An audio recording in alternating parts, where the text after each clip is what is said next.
الحمد لله وكفى وسلام على عباده الذين اصطفى أما بعد فأعوذ بالله من الشيطان الرجيم بسم الله الرحمن الرحيم الرحمن علم القرآن خلق الإنسان علمه البيان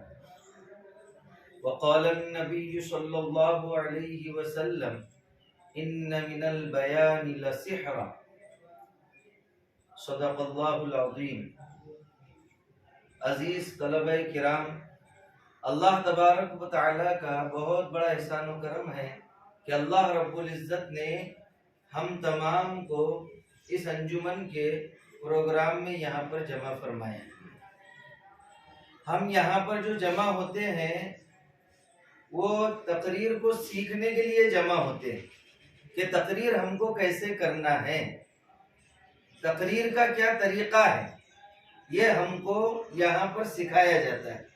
کہ تقریر کیسے کرنا ہے۔ اللہ تبارک و تعالی نے ہم تمام کو زبان عطا فرمائی، بولنے کی صلاحیت اللہ تبارک و تعالی نے ہر ایک کو دی ہے، لیکن کیسے بولنا چاہیے تو اس کا بھی ایک ڈھنگ ہوتا ہے۔ کیا ہوتا ہے؟ اللہ تبارک و تعالی نے ہم کو بیان سکھایا ہے، قوت گویائی عطا فرمائی ہے، لیکن یہ زبان جو اللہ نے دی ہے تو اس کا صحیح استعمال ہونا چاہیے۔ اس کو کیسے استعمال کیا جائے، کس ڈھنگ سے استعمال کیا جائے، تو انجمن کے اندر وہ ڈھنگ ہم کو سکھایا جاتا ہے کہ ہم کس طریقے سے بیان کریں۔ مخاطب کے اعتبار سے ہم کو کیسا بیان کرنا ہے، کس طرح بیان کرنا ہے، تو سب سے پہلے تو جب بھی ہم بیان کرنے بیٹھے تو کیا کرنا ہے کہ جب بھی ہمارے بیان کی باری ہو، یا کہیں مجمع کے اندر جمعہ میں ہمارا بیان ہے، یا عید میں ہمارا بیان ہے، یا جلسے جلوس کے اندر ہمارا بیان ہے، تو ہم کو کس طرح بیان کرنا ہے۔ ایسا نہیں کہ من گھڑت واقعات ہم بیان کر رہے ہیں، ایران کی توران کی باتیں بیان کر رہے ہیں، نہیں، سب سے پہلے تو ہم کو قرآن سے مدد لینا ہے۔ جب بھی ہم بیان کریں گے تو سب سے پہلے کیا کرنا ہے کہ ہم کو ایمان کے متعلق بیان کرنا ہے، یا نماز کے متعلق بیان کرنا ہے، تو سب سے پہلے ہم قرآن کی آیات کا انتخاب کریں کہ 2-4 آیتیں ہم قرآن کی لے لیں، اس کی تشریح ہے معرف القرآن سے، بیان القرآن سے، اور دیگر جو تفاسیر ہے اس سے ہم اس کی تفسیر دیکھیں۔ ایمان کے متعلق آیات 3-4 آیتیں دیے گئے ہیں انبیاء علیہم السلام کے، تو وہ واقعات ہم اپنے بیان کے اندر عوام کے سامنے، خواص کے سامنے اس کا ہم ذکر کریں۔ ادھر ادھر کے واقعات نہیں، ادھر ادھر کی من گھڑت باتیں نہیں، موضوع احادیث نہیں، بلکہ ہماری بات مدلل ہونا چاہیے۔ سب سے پہلے تو قرآن کی آیات کا ہم انتخاب کریں، دوسرے نمبر پر احادیث کا انتخاب کریں کہ ہم کو ایمان کے متعلق بیان کرنا ہے، ایمان کے متعلق ہم کو بیان کرنا ہے تو ہم بخاری شریف کے اندر دیکھیں، بخاری شریف میں احادیث بیان کی گئی ہے۔ امام بخاری رحمۃ اللہ علیہ نے کتاب الایمان بیان کیا، اس میں کئی احادیث بیان کی۔ اسی طریقے سے مشکات کے اندر ہے، حدیث جبرائیل ہے، اس میں ایمان کے متعلق حدیث جبرائیل بہت لمبی حدیث ہے، اس کے اندر جبرائیل علیہ السلام انسانی شکل میں آتے ہیں اور اللہ کے نبی صلی اللہ علیہ وسلم سے سوالات کرتے ہیں، ایمان کے متعلق سوال کرتے ہیں، اسلام کے متعلق، احسان کے متعلق اور قیامت کے متعلق سوال کرتے ہیں۔ تو سب سے پہلے ہم دیکھیں کہ ایمان کے کیا معنی ہے، ایمان کے کیا معنی ہے، اسلام کے کیا معنی ہے، احسان کے کیا معنی ہے، اور قیامت کے متعلق جو سوال کیا گیا ہے، قیامت کی کیا کیا نشانیاں ہیں، تو یہ تشریح ہم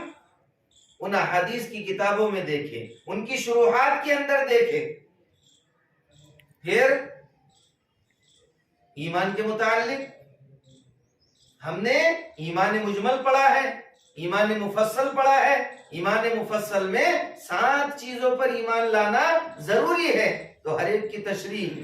ایمان باللہ کسے کہتے ہیں، ایمان بالملائکہ کسے کہتے ہیں، ایمان بالکتب کسے کہتے ہیں، ایمان بالرسول کسے کہتے ہیں، اچھی بری تقدیر پر ایمان لانا، والبعث بعد الموت، اور مرنے کے بعد دوبارہ زندہ ہونا ہے، اللہ کے سامنے کھڑا ہونا ہے۔ یہ ساری کی ساری چیزیں ہم کیا کریں، یہ قرآن سے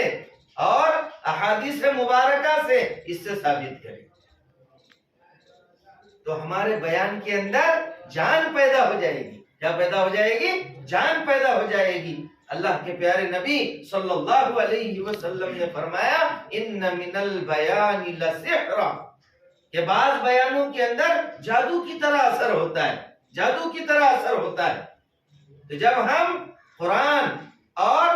احادیث مبارکہ کی روشنی میں جب ہم بیان کریں گے تو ہمارے بیان کا اثر لوگوں کے دلوں پر ہوگا، کیونکہ قرآن کریم یہ ہدایت کی کتاب ہے۔ اللہ تبارک و تعالی نے فرمایا ان ھذا القرآن یہدی للتی ہی اقوم، کہ بے شک یہ قرآن کریم سیدھا راستہ بتلاتا ہے۔ تو جب ہم قرآن کی روشنی میں، احادیث مبارکہ کی روشنی میں جب ہم بیان کریں گے، اور قرآن و حدیث کے اندر جو واقعات بیان کیے گئے ہیں ایمان کے متعلق، قربانی کے متعلق، جب ہم اس کو بیان کریں گے تو ہمارا بیان اور ہماری تقریر یہ اثر انداز ہو جائے،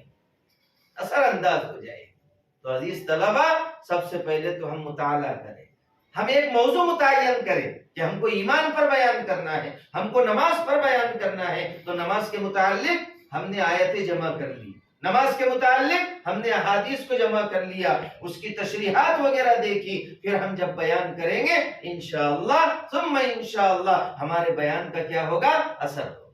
تو ہم 15 دن میں، 8 دن میں بیان کی تیاری کریں، قرآن کو دیکھیں، تفاسیر دیکھیں، احادیث کو دیکھیں، اس کی شروحات کو دیکھیں، اور اس کی تشریح ہم اپنے دماغ کے اندر بٹھائیں، اور وہ ہم اپنے بیانوں کے اندر بیان کریں گے تو انشاءاللہ بہت فائدہ ہوگا۔ اللہ تبارک و تعالی ہم تمام کو اس پر عمل کرنے کی توفیق عطا فرمائے۔ وآخر دعوانا ان الحمد